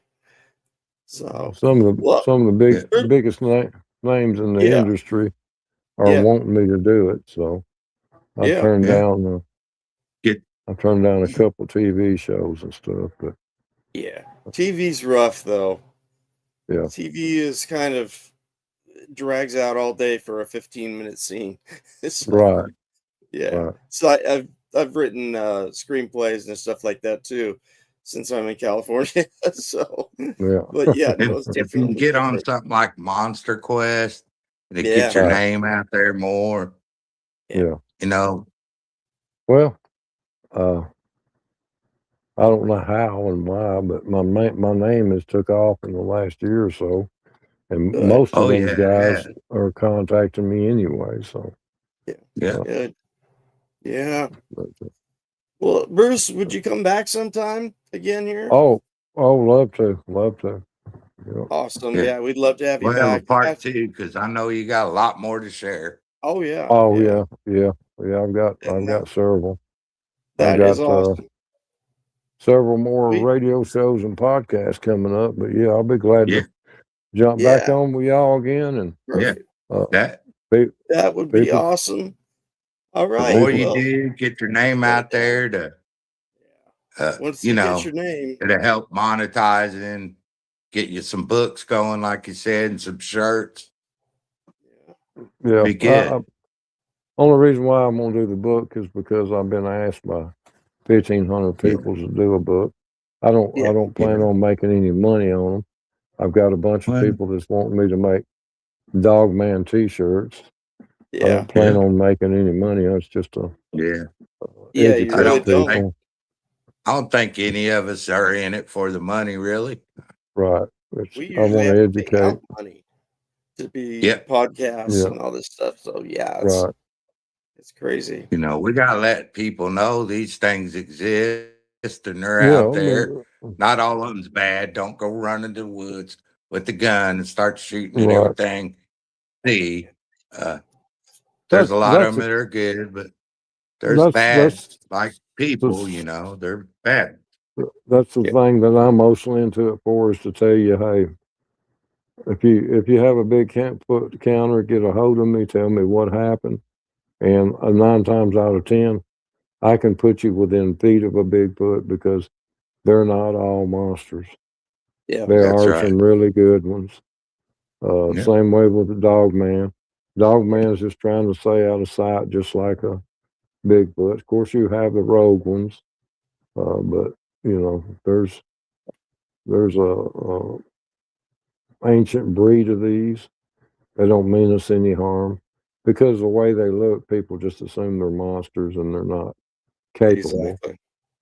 You know, That's what I was saying. 98, 99% of the time, they're either going to scare you out or scare you yeah. personally um, to do that. So, yeah, crazy. but they walk away. You know, they don't They attack s- Oh people. yeah, that yeah. I mean, smile. if they want you, you're got. There ain't nothing you can do. Yeah, Yeah. You know, I can Game I I can over. seen run that. I can Yeah. run up a mile hillside, but I got to take 2 or 3 breaks. They don't, so they'll catch you. Yeah, We're getting up You there, know, that's for sure. right, Yeah. All right, right. Bruce, thank you. We appreciate having you on. Yeah. yeah. Thanks for So, coming, Bruce. We yeah, really Anybody got love any? to appreciate it, have you brother. again. We'll make sure. Yeah. We'll make Anybody sure. got any You, questions out there in the audience? oh, yeah. You can reach me at Cryptid Wrangler Yeah. or Yeah, Bigfoot Believers and Other Creatures. Just give Yeah. y'all a yeah, holler and send me Either a or. Yeah. No problem. you In know. fact, I may shoot you some questions on Yeah. yeah, some of the things that I'm not so familiar with. Yeah. So it's yeah. nice to be able to, you and Daryl and Martin, all them. It's just really cool to be able to have people from our group and or podcast, you know, work with these guys and they answer the questions and whatnot too. So Right. I'm Mhm. sure you have plenty of knowledge on Oh most of yeah. that stuff. So Right. Right. yeah. I'll try All to do right. the Well, best. Yeah. yeah, yeah, exactly. All right. Thank you. Appreciate it, Bruce. And Well, you we guys will have a definitely, blessed weekend and a All happy right. Easter. Uh, definitely, yep. Yep. definitely. Y'all All do right. the same. Holler back at me, and we'll do another one. And if you got a bunch of All righty, questions, Bruce. write them up, and I'll try to answer what I can. Sure. Okay. Sure. Sounds good. All All right. righty. Thanks, Have Bruce. a good All one, right. Bruce. All right. You Alrighty. too. Bye. All right. Here's another one. Right. Yeah. I Another like great Bruce. He's one. good. He's a good Oh guy. yeah. Yeah. The I knowledge yeah, he got is unreal. exactly. Yeah, it's almost insane. But I I want to. mean, just a I want to great. hear some more of his encounters. Oh yeah. What did he say? He had 28 or 29. I'd like to hear some more. Where he got sent out on calls. Yeah. When Yeah, he's a that's police true. officer, because I'm sure Yeah. he's had several of those too. Yeah. Oh yeah, But I'm sure. it's sad that the officers can't really. They can write it down, but it never gets Yeah, out. It never gets out to the exactly. public. What, Yeah. like the one People are where he trying, said where yeah. the Bigfoot got hit and got two broke legs. Yeah. You didn't read that in the newspaper, Yeah, no, not at and all. you never Yeah. will. I mean, And he's so precise too, it's really great. Okay, guys, this is Friday Night well, you have a Podcast. good weekend, Daniel. Thanks, you too, buddy. And you're going to release the Tomorrow morning. what Yeah. tomorrow Yeah, morning for at Daryl. 9. I want to check that out. Yeah, definitely. And yeah, for everybody else, we're Well, gonna we do had a a couple in the audience tonight. Maybe it'll keep growing. And yeah, definitely. I mean, we're you getting know bigger what? and I bigger. seen one. I went back one that we did a couple weeks ago, Yeah, and it actually had several views where people watched it after it'd been yeah, recorded and was put on YouTube. So, yeah. uh, All right. Let me close this down real quick. All right, guys, thank you very much. Tune in tomorrow on YouTube. It's a pre-recorded one, so you can't message uh, all right. in there or ask questions. So, You anyways, have a thank good you guys, weekend, and brother. yes, you too, bud. All righty, thanks. Bye. All right, guys, that's it. Thank you for another one. We're having some incredible guests. So, um, every Friday night, we're talking about moving it to 5, so it's a little bit easier for people to be able to see it. I'm in California, so it makes it even harder. So I apologize, but and I'm losing my voice too. So excellent. Have a good weekend, guys, and happy Easter. Thanks. Bye.